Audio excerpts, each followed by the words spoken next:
Noite de ceia, noite da gente reafirmar a nossa aliança com Cristo, amém?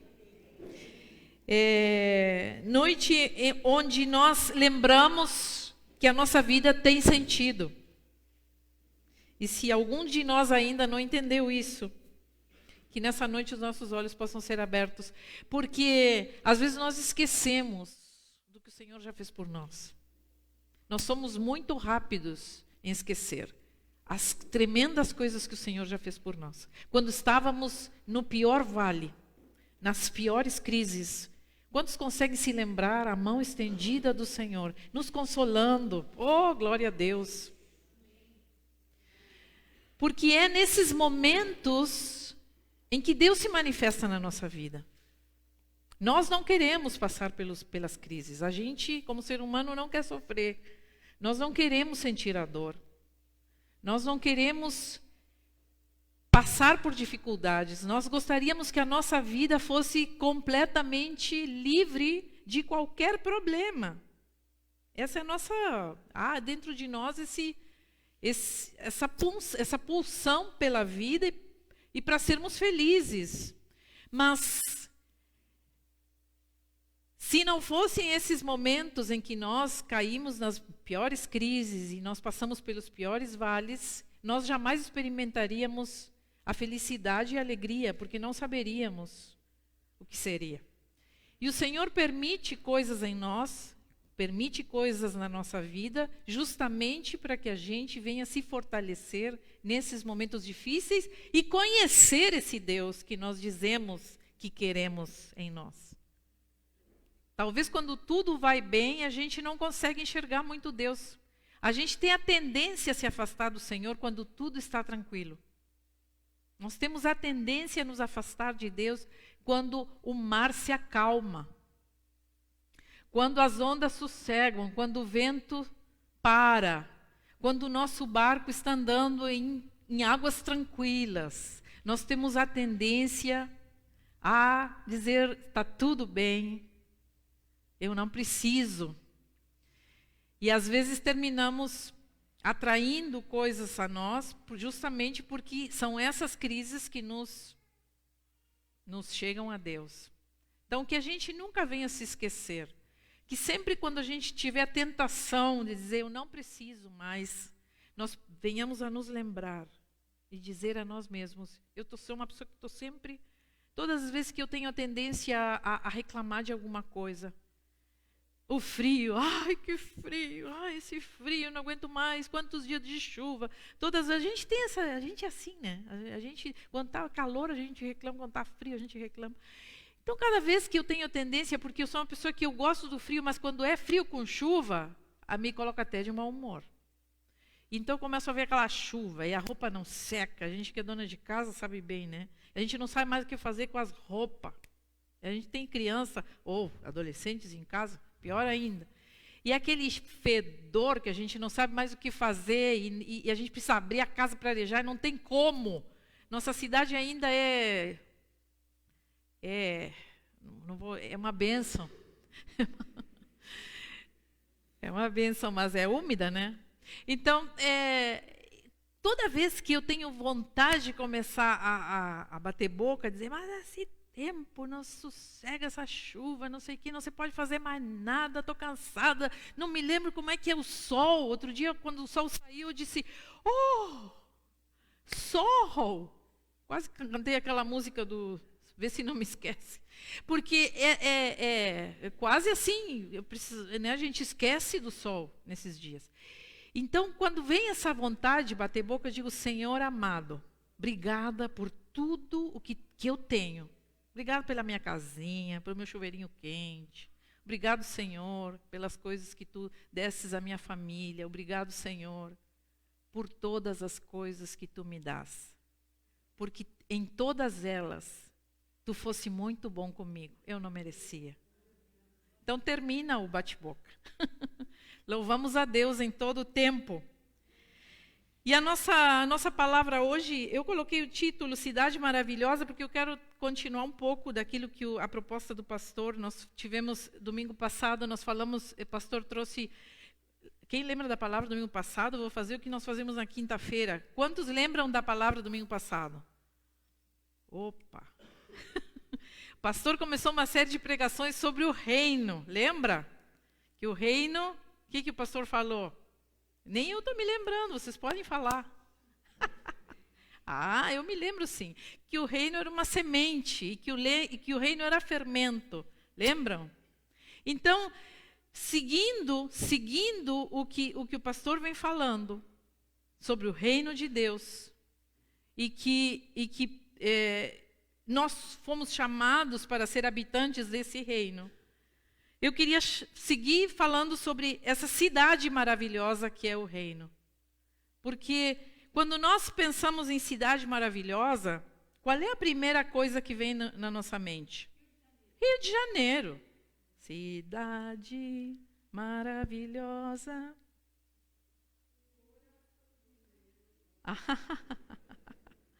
Nós não somos cariocas e a gente é gaúcho e tem muito orgulho disso, né?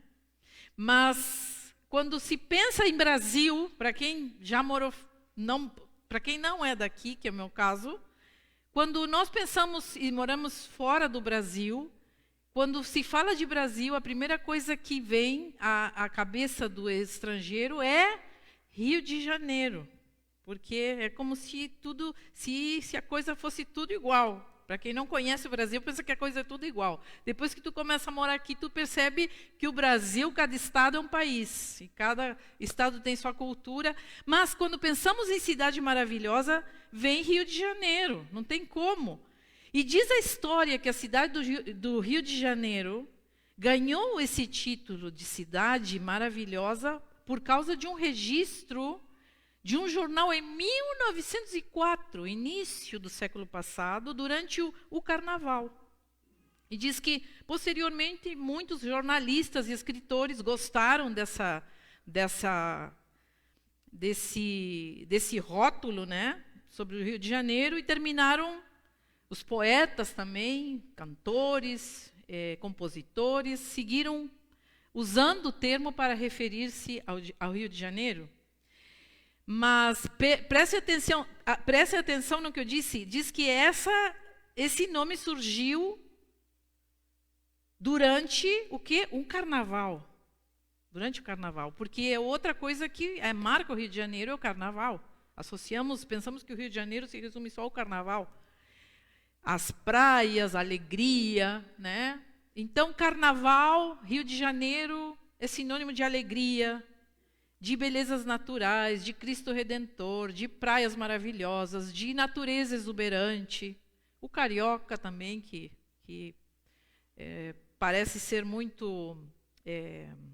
apesar que os gaúchos se resistem a reconhecer isso, né? Mas o gaúcho bem é bairrista, né? Mas o carioca é um cara muito extrovertido e muito simpático. Então, não temos, a gente pensa logo em cidade maravilhosa, a gente vincula isso à alegria, à exuberância, a tudo que há de bom dentro do Brasil. Mas só que 1900 anos antes desse termo, o apóstolo Paulo, já fazia registros escritos da cidade mais maravilhosa do mundo. Sabia disso? Sim. Isso está escrito lá em Romanos, capítulo 14. Você pode abrir sua Bíblia. Romanos, capítulo 14, versículo 17. Que é onde está a nossa palavra hoje.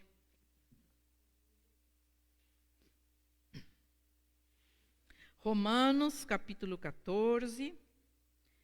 Paulo vem falando aos romanos, aos cidadãos, à igreja em Roma, ele vem falando de como nós tínhamos que tratar os irmãos que eram mais fracos na fé. Como o irmão que era mais maduro na fé tinha que tratar o irmão que estava recém começando e que tinha suas fraquezas e que tinha suas dúvidas. Então, Paulo deixa claro ali no versículo 17, ele dá uma ênfase nisto que nós vamos falar hoje, que é a cidade mais maravilhosa, até que o Rio de Janeiro. Pensemos na maior metrópole do mundo e nós vamos ver que esta cidade não se compara. Diz assim: pois o reino de Deus não é comida nem bebida, mas justiça, paz e alegria no Espírito Santo. Aquele que assim serve a Cristo é agradável a Deus e aprovado pelos homens. Por isso esforcemo-nos em promover tudo quanto conduz à paz e à edificação mútua. Amém? Quando nós falamos de reino, falamos de um país. Reino é um lugar, reino é um lugar físico, específico. Falamos de um país, de um distrito, de um território. Mas quando Paulo se refere a reino de Deus, ele está comparando a nossa fé a uma nova cidadania. Ele está comparando, o pastor explicou isso tão claro domingo passado. Porque há uma transformação na nossa mente quando nós entendemos que somos chamados das trevas para a luz.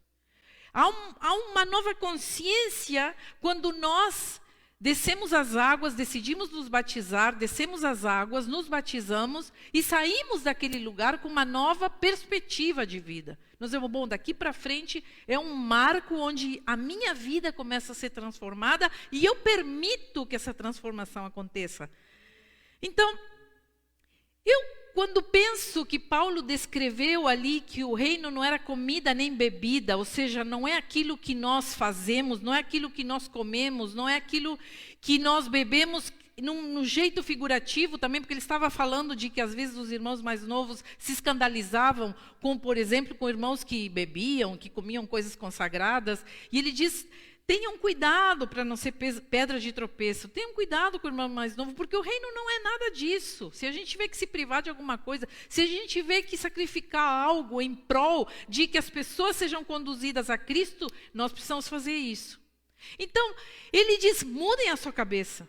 Parem de olhar a vida assim como nós enxergamos. Comecem a enxergar a vida a partir de uma visão de um novo cidadão, vivendo em um novo país, em um novo reino, em outro lugar.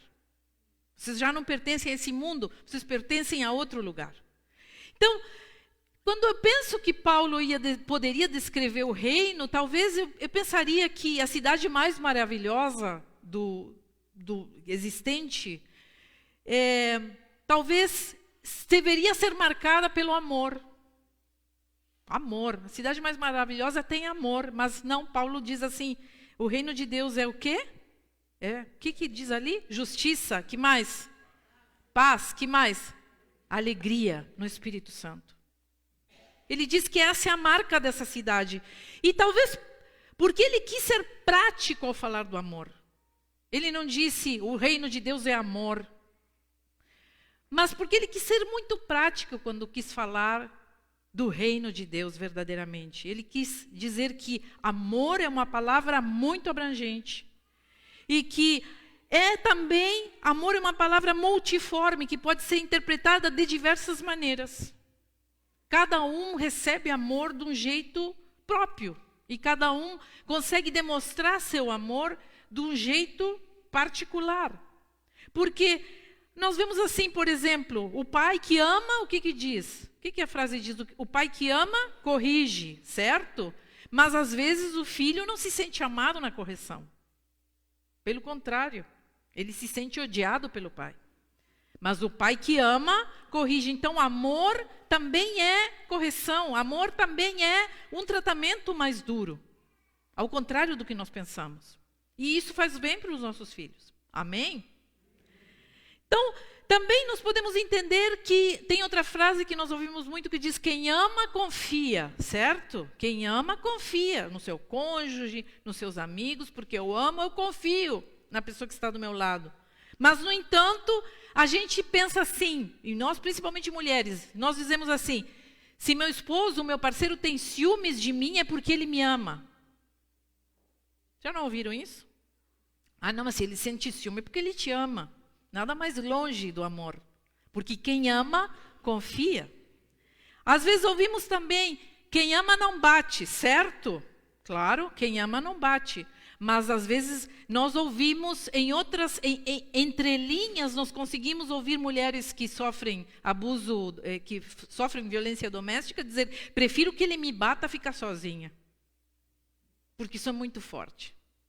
Então o amor, ele pode ser interpretado de diversas maneiras. Nós não podemos colocar o amor numa caixa, e por essa razão que Paulo é tão específico. Porque se ele dissesse o reino de Deus é amor, ia ficar uma coisa muito solta. Então ele diz, o reino de amor é justiça, paz e alegria no Espírito Santo. Porque o amor é uma palavra que se move, é uma palavra que tem ação.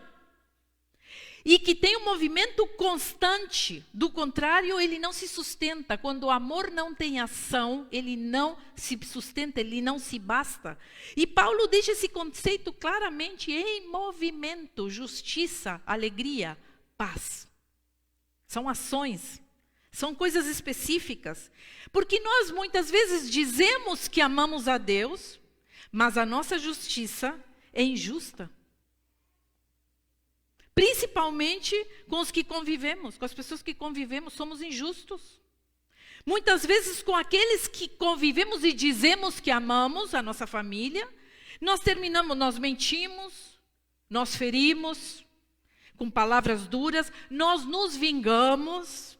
Ah, tu me fez isso? Espera só a próxima vez, porque tu vai levar. E estou falando das pessoas que estão ali com a gente, as pessoas que nós dizemos que amamos. Então, o nosso amor é injusto muitas vezes. Nossa justiça é injusta. Nosso senso de justiça está completamente corrompido. Nós destruímos o amor do outro. Porque nossa justiça é injusta. O nosso amor não tem ação. Ele não se sustenta.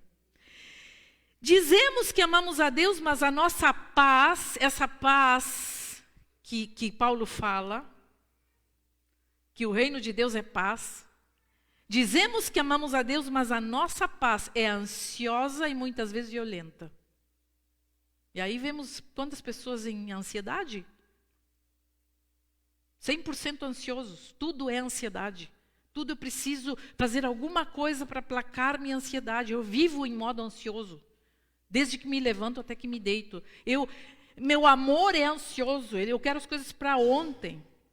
Eu não consigo esperar o tempo do outro, eu não sei andar no tempo do outro, do jeito que ele é. Eu quero as coisas, as mudanças aconteçam logo. E muitas vezes nos tornamos até violentos. Ah, mas eu nunca bati em ninguém. Mas as nossas palavras muitas vezes batem mais forte do que os nossos punhos. Palavras são coisas, são soltas ao vento e que não voltam, amados. Isso é violência. Nós às vezes achamos que somos muito certinhos, porque Deus me livre bater, não bato em mulher nem com uma flor. Mas aí quando abro minha boca para dizer o que eu penso, eu solto aquelas palavras que não são nem tão agressivas, mas são, a gente sabe que está ali fincando a faca no outro. A gente sabe porque conhece quem mora do nosso lado. Então, a nossa paz ela é ansiosa. Dizemos que amamos a Deus, mas a alegria do morador de rua é mais alegre que a nossa. O mau humor muitas vezes nos domina grande parte do dia. Aquilo que eu terminei de falar do tempo aqui. Se eu deixasse meu mau humor, enquanto tem chuva, meu mau humor é constante, porque eu tenho dificuldade. Por mim, a chuva ela poderia acontecer na zona rural, aqui não precisava na cidade. Né?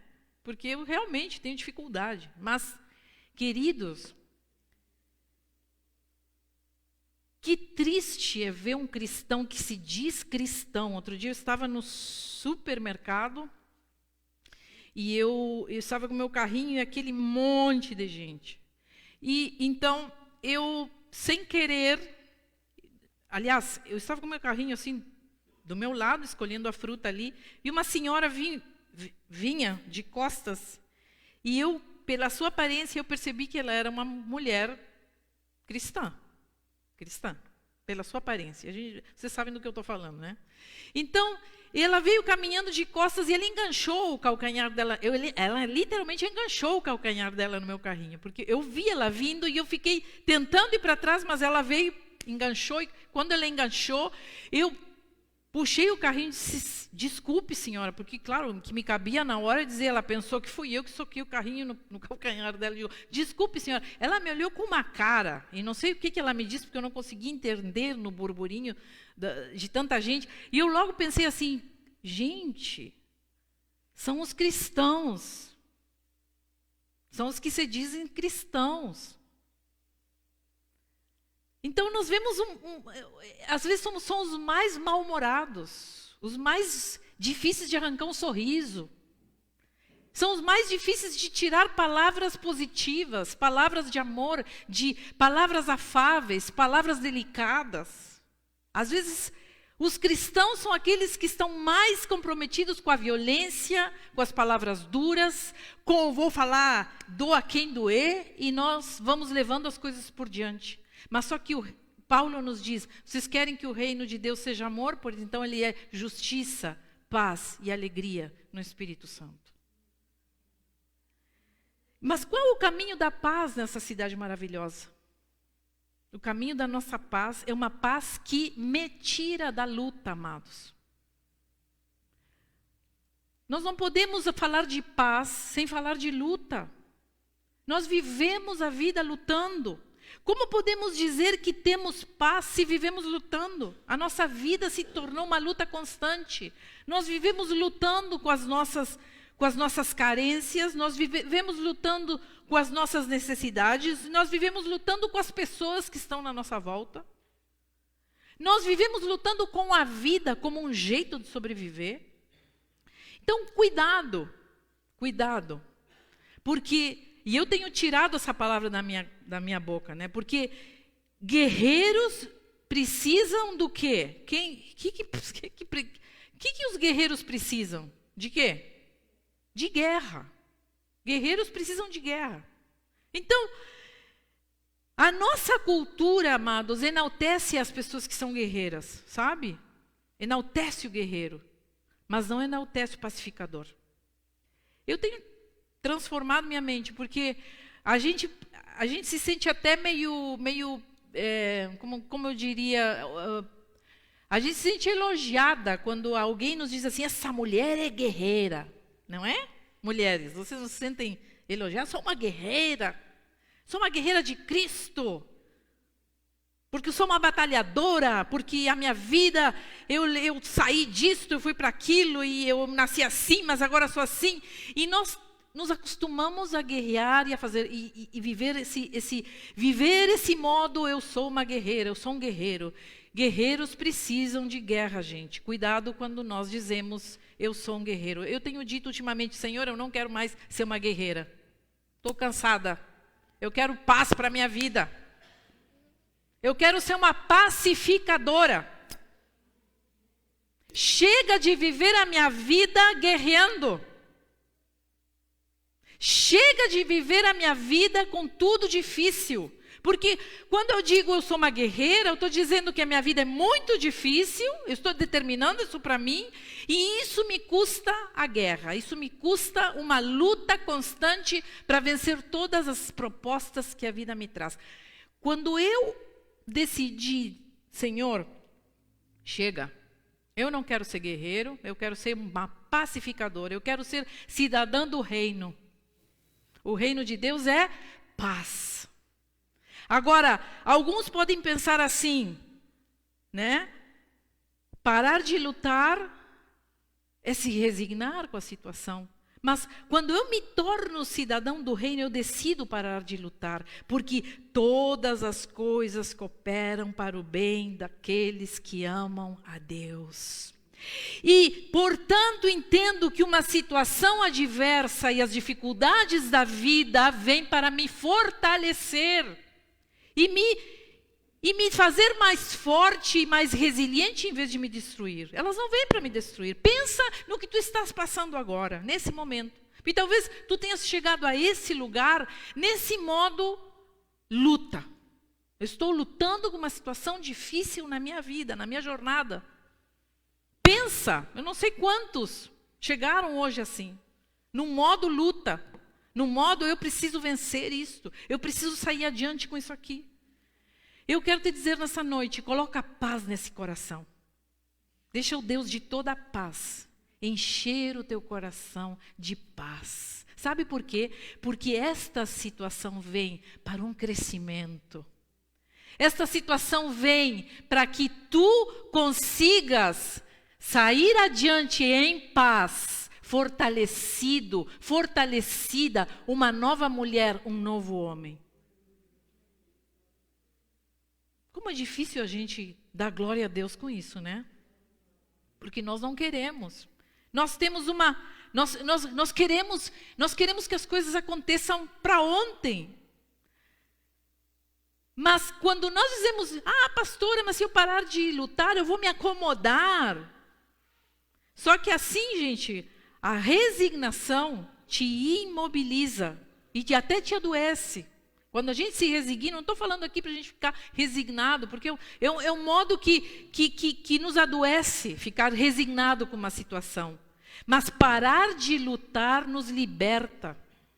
E nos liberta da culpa e do ressentimento, principalmente, porque nós vivemos a vida ressentidos e vivemos a vida sentindo culpa quando nós estamos sempre batalhando, guerreando, mas quando nós entendemos que o reino é paz, nós entramos em modo paz, porque vem as situações e as lições que vêm para a nossa vida para crescer, e nós começamos a achar todas as experiências negativas como uma nova experiência, onde estamos sendo testados, e onde Deus está nos dando uma oportunidade de conhecê-lo melhor.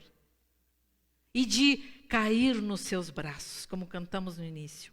Então, quando paro de lutar com uma situação e me coloco diante dela como quem está cheio do Espírito Santo, como quem está tomado por um Espírito que é o Espírito de quem é cidadão desta cidade maravilhosa.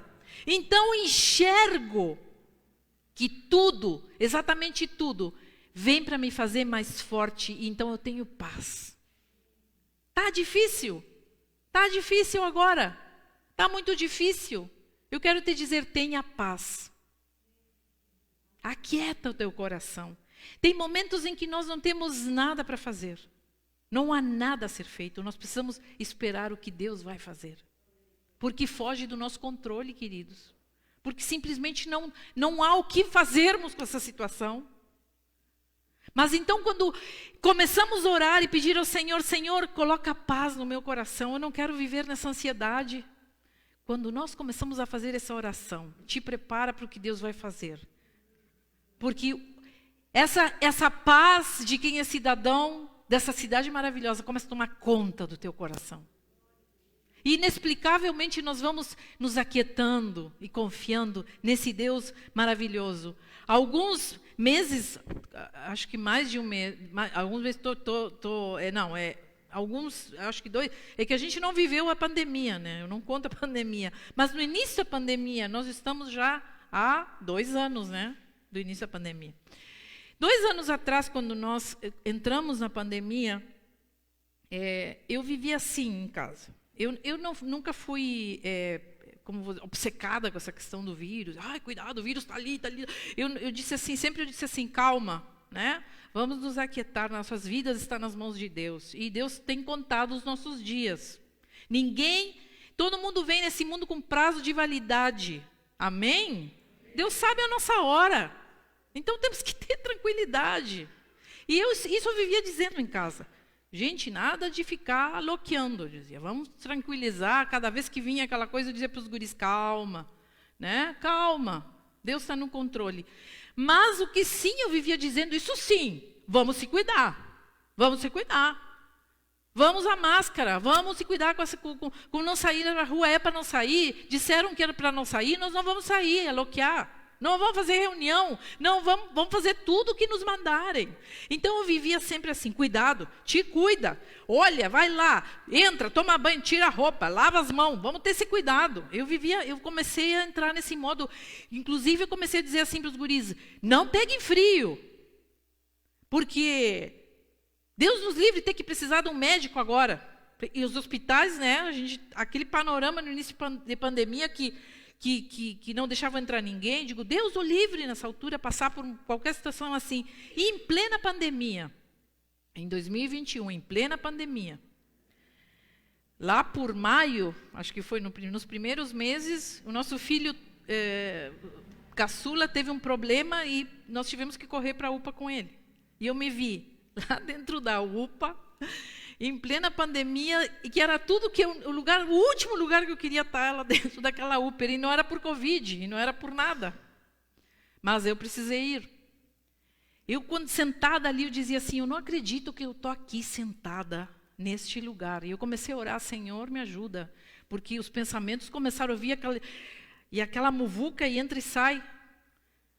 Mas tudo bem, nós saímos daquele lugar, fomos atendidos, não foi nada grave, fomos embora para casa, eu agradecendo ao Senhor, obrigado Senhor, voltamos, não deu nada.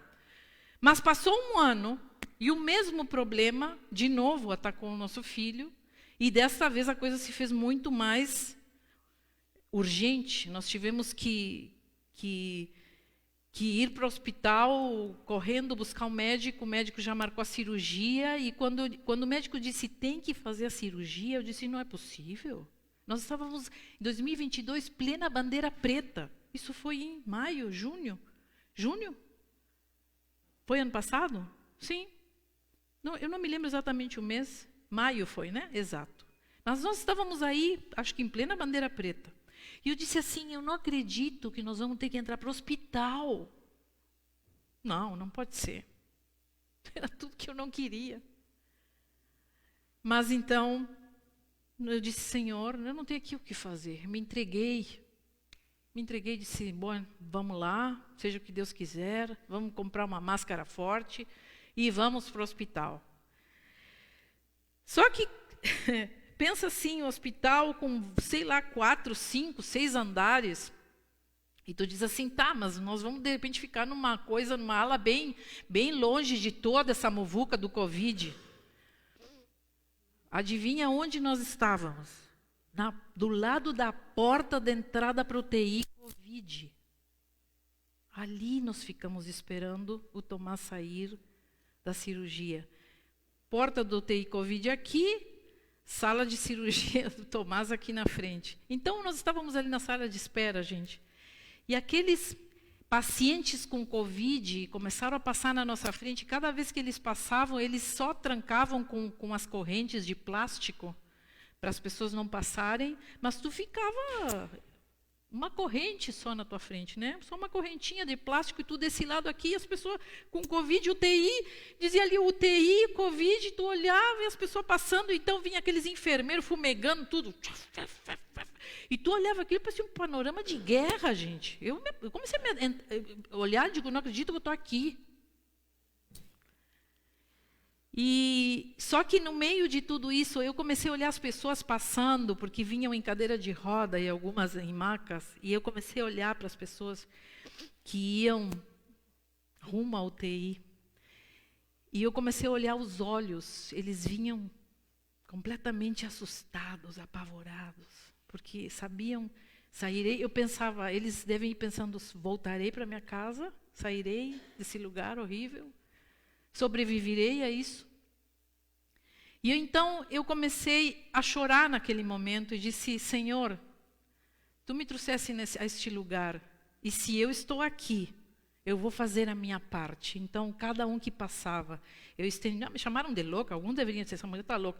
Estendia as minhas mãos, comecei a orar por cada um que passava. E aí, eu aqui, e eles passando ali. E eu, Senhor, abençoa, abençoa. Comecei a chorar, porque eu sou meio dramática, né? Aí chorava junto, abençoa, Senhor. Abençoa os médicos, que ninguém se contamine. Senhor, dá força para essa vida, sair desse lugar. E não dava 10 minutos, passava outro. E 5 minutos, passava outro. E eu, quando passou, já depois um dia inteiro ali, eu já estava glorificando ao Senhor. Eu digo, Senhor, que alguma coisa dessas orações que eu fiz hoje sejam ouvidas pelos teus ouvidos e que essas pessoas que entraram hoje possam sair com vida deste lugar. O Senhor estava ali me dando uma lição, amados, que em todo momento nós precisamos ter paz. Por mais que nós tentemos nos guardar, nos preservar, fazer com que a nossa vida vá tudo direitinho, vai chegar um momento em que as coisas vão fugir do nosso controle, porque nós não temos controle sobre a vida. A vida escapa ao nosso controle. Nós pensamos, na nossa ignorância, que podemos controlar alguma coisa, mas a vida escapa aos nossos controles. Estávamos ali num momento de crise humanitária, mas estávamos posicionados em Cristo, abençoando e dizendo, Senhor, se tu me trouxe a esse lugar, um motivo tem. E uma lição eu aprendi, a minha vida está debaixo, na cobertura de algo muito maior do que os meus olhos estão vendo nesse momento. Minha vida está guardada em Deus. E por mais que as circunstâncias estejam horríveis, eu sei que Deus está no controle de todas as coisas, porque eu sou cidadã de outro país. Eu pertenço a outra cidade, eu pertenço a outro reino, que não são as coisas que nós enxergamos nesse mundo, porque, amados, se nós olhamos para as coisas deste mundo, nós vamos ver só caos, caos, caos, tudo é caótico. Infeliz do que olha para as coisas desse mundo e pensa que nós podemos tirar alguma esperança em algo. A nossa esperança precisa estar em Deus. Sempre podemos decidir, em todo momento, ficar nos lamentando e nos queixando. Viver na ansiedade ou esperar que venha alguém nos dar colo, que nem criancinhas pequenas, ou definitivamente nos responsabilizarmos pelas nossas próprias mudanças. E o que o Senhor está nos ensinando no momento. Mudanças são necessárias justamente para que não sejamos mais as pessoas que éramos antigamente. Para isso vêm as mudanças, para isso vêm as situações para que nós mudemos. Ah, mas eu não sou mais aquela pessoa de 1512 anos atrás. Queridos, nunca vamos ser as pessoas. Porque nós estamos em constante evolução, aquelas pessoas que estão em Cristo. Nós vamos crescendo, há um crescimento espiritual. Nós vamos andando com Jesus de glória em glória. E nós vamos indo num constante crescimento. Então é impossível voltar ao que nós éramos atrás. Nunca seremos os mesmos. Porque estamos em constante movimento, porque o amor é movimento. E nós vamos nos movimentando. Então, qual é o caminho da paz nessa cidade maravilhosa? Deixar o Deus de toda a paz tomar conta da nossa vida. E não deixar-nos nos guiar pelas circunstâncias que estamos passando. Está difícil? Tenha paz no seu coração. O caminho da alegria nessa cidade maravilhosa que diz Paulo, né? Paulo diz assim, o reino de Deus é paz e alegria no Espírito Santo. Quando eu disse que a nossa alegria, às vezes é muito... O mendigo da rua é mais alegre que a nossa alegria. Porque estamos sempre de mau humor. Porque nós precisamos entender que há alegrias que são naturais nesse mundo. Há alegria natural de qualquer ser humano. Nós não precisamos ser cristãos para nos sentirmos alegres. Certo? Há alegria de quando vem um filho, quando chega um filho que nós tanto queremos. A ascensão numa empresa nos dá um novo cargo, a gente fica alegre, são alegrias naturais. Um relacionamento que começamos novo, de amor e carinho. Estar com quem amamos é uma alegria natural do ser humano. E olha, gente, até o meu cachorro, quando eu brinco com ele, com o ossinho dele, ele fica alegre. Então, há alegria natural de qualquer ser. Até as plantas se alegram. Né? Quando a gente bota uma aguinha e elas já estão lá, quase secas. Diz a Bíblia que a natureza toda exulta diante da presença de Deus. Então, quer dizer que há uma resposta da natureza alegremente a esse Deus maravilhoso, naturalmente. Agora, a alegria desta cidade maravilhosa, que Paulo está falando aqui, é uma alegria diferente. Não é uma alegria natural, não é essa alegria que nós conhecemos por aí, é uma coisa diferente, porque ela é causada por fatores que não procedem das circunstâncias que vivemos, não procede das coisas boas que nos acontecem. É uma alegria que exulta diante da figueira que não deu fruto. É uma alegria que exulta diante dos campos que não estão tendo alimento, sabe? Ainda que a figueira não floresça, eu ainda assim exultarei no Senhor, ainda que os campos não tenham alimento, eu ainda assim me alegrarei no Senhor. Então essa alegria, ela não depende do que nós estamos vendo, porque sei que o Senhor é minha salvação, então eu não vou ter medo das coisas estarem ruins na minha volta, porque a minha alegria não vem daquilo que estou vendo. Quando nós fechamos a igreja em 2021, na pandemia, eu pensei assim, Jesus amado, o que vai ser de nós? Como vamos viver? Como se manterá a igreja? O que vai acontecer com a igreja sem cultos, sem reuniões? Será que a igreja vai conseguir se manter? Será que os irmãos vão conseguir permanecer em tempo assim, de não vir, de não estarmos juntos? Eu tinha essa preocupação quando entramos, e principalmente com a minha vida, de o Senhor, o que vai acontecer com a gente? O que vai acontecer? Mas, amados, a alegria de Deus em nós é uma alegria madura, que nos separa das pessoas superficiais. Então, tem momentos de crise e nós olhamos e dizemos, Senhor amado, eu vou exultar em Ti, porque eu sei que algo vem muito forte atrás de tudo isso. Porque ela é fruto de algo muito maior. Enquanto todo mundo se apavora, enquanto todo mundo fica ansioso, nós estamos tranquilos e alegres, esperando no que Deus vai nos surpreender com a sua ação. Podemos chorar, é verdade, eu não estou aqui falando uma coisa, sim, nós estamos sempre contentes. Podemos até chorar de tristeza, mas há em nós, há uma esperança que não nos permite entrar na caverna da depressão, que não nos permite entrar na caverna da ansiedade, porque nós olhamos além das circunstâncias e dizemos, Deus tem um propósito com isso. E eu ainda vou conhecer. E quando eu estiver lá na frente, eu vou olhar para trás e dizer, era isto que o Senhor queria. Sabe, quando nós estamos ansiosos pelas coisas que não acontecem, comece a olhar para trás e ver de todas as coisas que o Senhor já fez. E dizer, Senhor, se Tu me tirou de tantas dificuldades, se eu passei por tanta coisa difícil, olha, eu posso fazer uma lista nessa noite de tantas dificuldades que passei na minha vida. Passei muita dificuldade, é verdade. Principalmente esse amadurecer e sair do colinho de papai e mamãe. Quando viemos para essa cidade, sem eira nem beira, como se diz vulgarmente, sem perspectiva, sem esperança, sem futuro, sem nada concreto. O Senhor só nos deu uma palavra, no meio ao choro, ao pranto, mas com aquela esperança, Senhor, isso tem um propósito, Senhor, eu não sei o que nós estamos fazendo aqui, mas Tu irás nos conduzir. Então, uma irmã nos trouxe uma palavra, bateu na nossa porta e disse, o Senhor mandou dizer para vocês, permaneçam, porque grandes coisas eu farei nesse lugar. Só permaneçam. Nós ficamos com essa palavra agarrados. Permaneçam, permaneçam. O Senhor é para permanecer? Bom, não sei o que Tu vai fazer, mas nós vamos obedecer. Amados, tem momentos que nós precisamos nos atirar com Deus no escuro.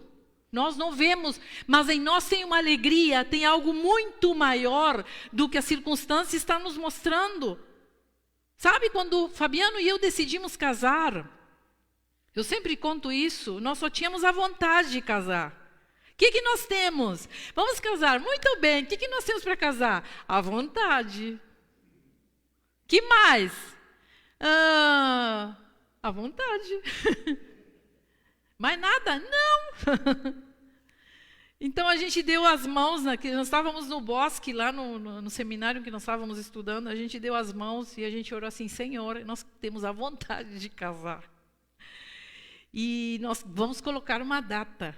Faltavam acho que 5, 6 meses dessa data. E o Senhor começou a nos abençoar, a nos abençoar, a nos abençoar, a nos abençoar. E nós Dia 6 de fevereiro estivemos casados. Voltamos às aulas casados. Fomos de férias e voltamos para as aulas casados. Casadinhos. Porque com Deus as coisas funcionam assim, amados. Quando decidimos ter o primeiro filho, era improvável. Nós não tínhamos dinheiro para ter filho. Uns inconsequentes. Alguns diriam, mas os guris são loucos. Vamos esperar que filho? Faz um ano que casaram, que querem filho. Mas nós queríamos um filho. E minha mãe nos disse assim, minha filha, não te preocupa, porque filho vem com pão embaixo do braço. Só que era só o pão, né? E o resto? Ela não me disse. Então, cada vez que os guris diziam assim, a gente queria ter um filho, mas agora não é o momento, porque temos que comprar o carro, temos que comprar a casa. E eu sempre digo assim, um filho vem com pão embaixo do braço. Pelo menos isso foi o que a minha mãe me disse. Pronto. Mas precisa a fralda. Um filho vem com pão embaixo do braço. Porque é assim que a vida funciona com Deus. Nós precisamos, às vezes, nos atirar. Deus vai fazendo as coisas aos poucos. Então, a alegria do Senhor é a nossa força espiritual que nasce da certeza que temos que Deus é fiel a nós. Deus é fiel. Quando cremos que o Senhor prometeu cumprirá em nós. Quando cremos que veremos tudo que possa parecer negativo como algo somente circunstancial, onde algo precisa ser aprendido para ficarmos mais e mais fortes. Então, nós louvamos ao Senhor por isso e agradecemos a Deus por todas as circunstâncias. Paulo termina dizendo, não ali em Romanos, mas em outra parte, Paulo escreve falando também de alegria, e ele diz assim, eu, pois, aprendi a adaptar-me a toda e qualquer circunstância. Porque sei o que é passar necessidade e sei o que é estar com fartura. Aprendi o segredo de viver contente em toda e qualquer situação, seja bem alimentado, seja com fome, tendo muito ou passando necessidade, porque tudo posso naquele que me fortalece. Oh, aleluia! Se alegre no Senhor, amado. Espera em paz o que Deus fará na tua vida. Recebe essa palavra. Por que estamos ansiosos? Por que estamos preocupados? E amado, só quem tinha visto Jesus de perto poderia dizer isso. E Paulo nem conviveu com Jesus. Mas ele viu Jesus quando caiu do cavalo. Ele viu. Paulo, por que me persegues? Só quem tinha visto Jesus com seus próprios olhos poderia fazer uma afirmação destas, dizer, tudo posso naquele que me fortalece. Eu não estou me importando com o que a vida me traz, porque eu tudo posso naquele que me fortalece. Tanto faz viver ou morrer, ele falou depois em outra parte, porque eu sei que Cristo será manifestado na minha morte, e isso que realmente importa para mim. Paulo estava preso, mas ele na prisão falando aos guardas do Evangelho de Cristo. E quantos se converteram ali? Havia um propósito nessa prisão. Então há um propósito em todas as coisas. Não pensa que as coisas que te acontecem é porque a tua vida está desconectada. Não, é porque Deus tem um propósito em toda e qualquer circunstância para aqueles que estamos na mão de um Senhor maravilhoso a quem servimos. Quando somos cidadãos dessa cidade maravilhosa, temos entendido que esse lugar é transformador em nós, amados, e não as circunstâncias que estamos vivendo.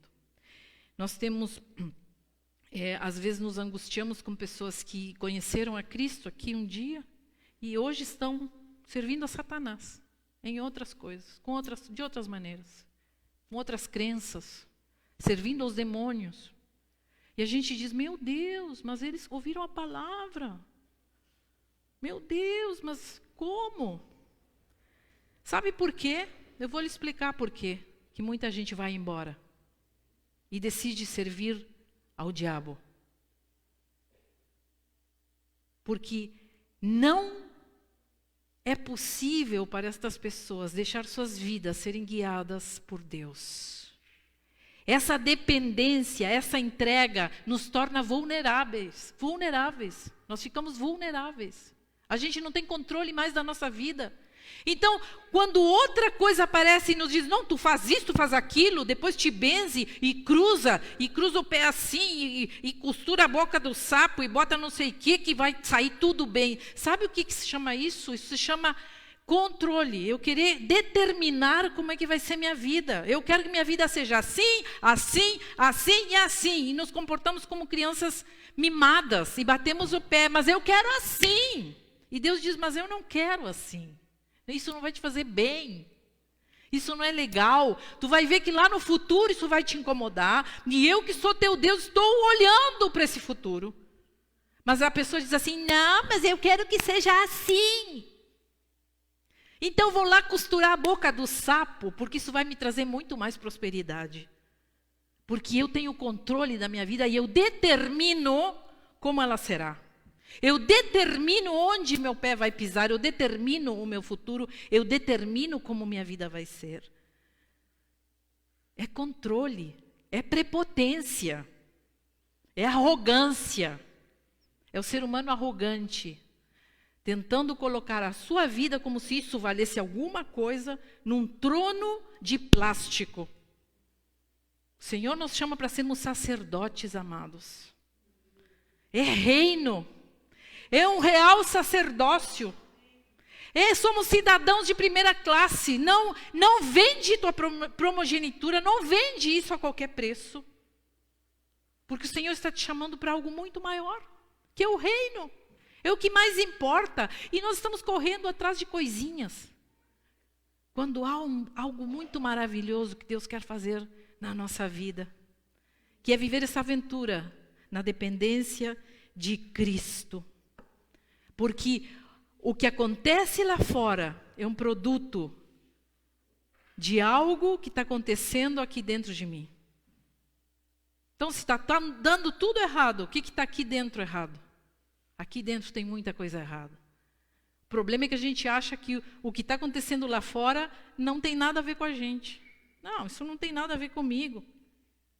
Muda lá fora, mas não muda aqui dentro. Vamos começar a mudar aqui dentro. Como decido viver o caos desse mundo? Como decido viver nesse mundo? É o que determinará as minhas mudanças. Em nome de Jesus. Eu te convido nessa noite para que tu possas exultar de alegria diante dessa mesa. E eu quero que a gente se coloque de pé nessa noite. E vamos entregar a nossa vida ao Senhor. Senhor amado, nesta noite, nós declaramos, Pai, que a nossa vida depende de Ti. Que o reino em nós é justiça, alegria e paz. Que a nossa vida exulta nessa noite em alegria do Espírito Santo. Começa a pensar em todas as coisas boas que o Senhor já fez por ti. E começa a se sentir alegre por isso. Louva o Senhor por isso. Senhor, obrigada, porque quando eu estava lá no fundo do poço, Tu fosse quem me catou, quem me trouxe de novo à luz, Tu me trouxe de novo à realidade. Quando eu estava na pior da minha crise, Tu me alcançou, Senhor.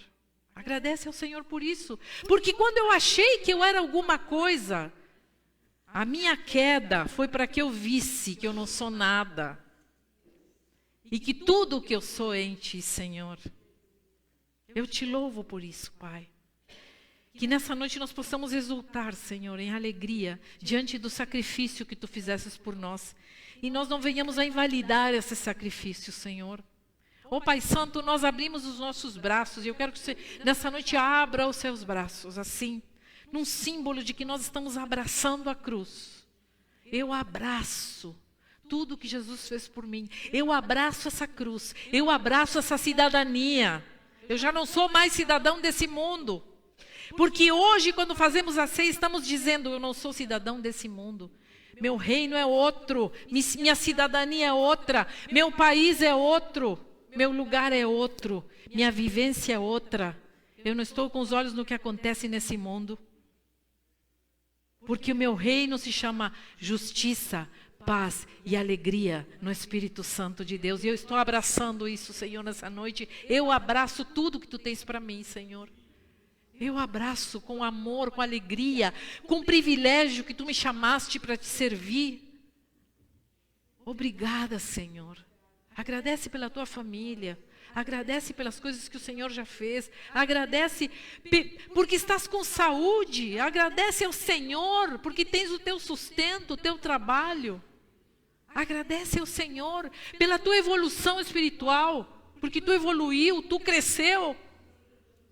Obrigado, Senhor. Muito obrigada, Jesus. Que esta igreja possa te honrar com um coração singelo, mas com muita alegria no Espírito Santo. Que nós possamos ser tomados dessa alegria, amados. Ao tomar esse vinho, ao participar desse pão, ao partir o pão, nós possamos exultar em alegria nessa noite. Aleluia! Glória a ti, Senhor. Glória a ti, Senhor. Abraça o irmão que está do teu lado, se é possível. Ninguém está obrigado. Diz, exulta em alegria, que a alegria do Senhor possa tomar conta da tua vida. A paz que sobrepassa entendimento. Aleluia.